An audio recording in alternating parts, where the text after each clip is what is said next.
were part of the British National Party for a while, I think about 10 years ago, and you left because you thought they were going too far right. You thought they were becoming racist, and that caused you to leave, correct?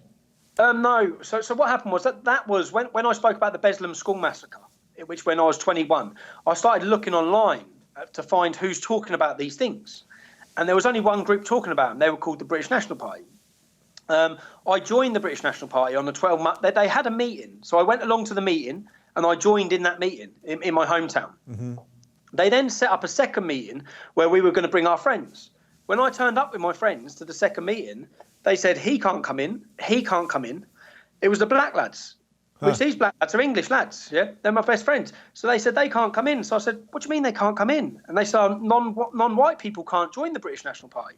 Now, I was 21 years old, never involved in politics, never had an interest in politics. I didn't realise then that the leader of this organisation, his name was Nick Griffin, I didn't realise he was a Holocaust denier. I didn't realise that he used to be leader of the National Front, a Nazi organisation. And so from that, which there was a leaked membership list, which is how people know I was a member. But I didn't rejoin the next 3 years. That was my flirtation with the British National Party was done. I then, in 2009, like 5 years later, I set up the English Defence League. I set that up based on my own principles, which were anyone can join.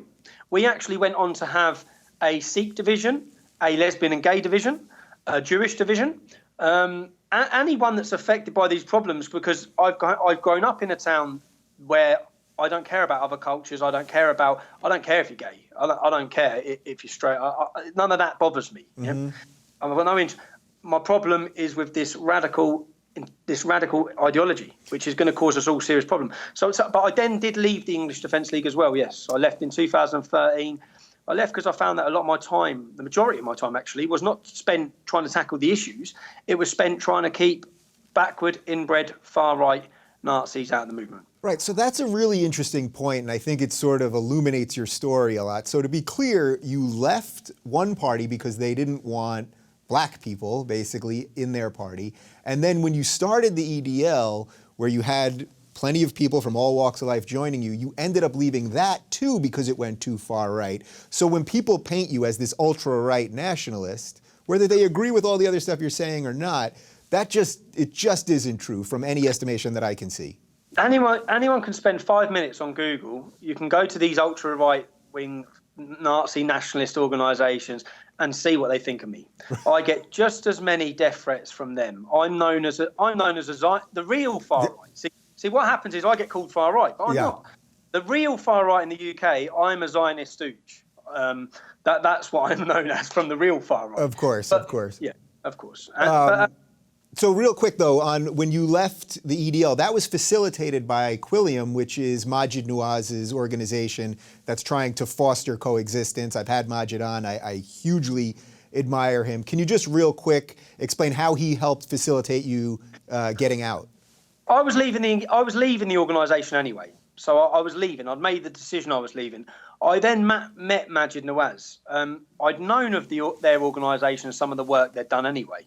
If I'm honest, it benefited me and it benefited him at that time, and that's just me being completely honest.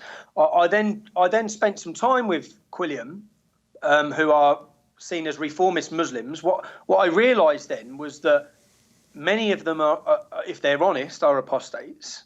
They don't follow the teachings of Islam, which is why they're able to say what they do. But then because of that... So they're softening the blow, so to speak. They're not coming out right and saying, we don't believe in this. They're saying, we're trying to reform it, just because that's a little more palatable, sort of. Yeah, but then they're targeted. They're actually hated more than me. I see that. They're actually hated more than me by Muslims. And then the more time I spent, look, I met Maajid, Osama Hassan. Osama Hassan, I'd still say, is one of the most sincere and decent men I've met in my life. But they're not being entirely honest with the public about where we're at.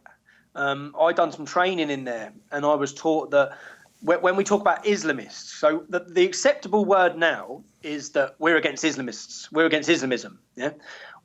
So then what they said is Islamist ideology, and they wrote a graph and drew this chart, and it was punishment for adultery, punishment for homosexuality, all the backward ideas that come out of it. And they said that 90% of mosques in the UK are propagating this. not 90% of the Muslims in the mosque, yeah, but 90% of the mosque, because of who's funding and controlling them and the hierarchy and the teachers and the imams, 90% of whom can't speak English either.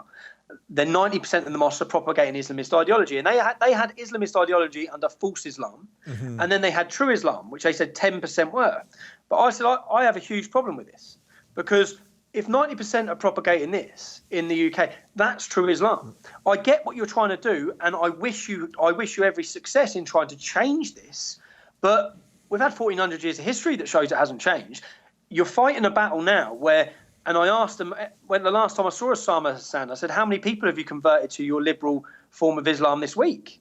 Because whilst you've been doing that, radical extremists in prisons across this country and dawah stalls across this country have probably converted thousands. Yeah, and I want to get to the prison part in a little bit, because you've had some completely insane experiences in prison. But just to wrap this part up, the interesting piece here is that although you're not working with Majid now, you guys in your own way, you're both apostates to your community. He's considered, I see all the horrible things that people call him, porch monkey and terrible things coming out of the Muslim community saying about him, and coming from white people on the left, which they'd be considered racist if they said it about a black person, of course. But in a way, you both are now sort of outcasts, and that kind of brings you together, which to me, that's where the real conversation is, whether you work with him or Quilliam ever again. That's the lane that this has to go down.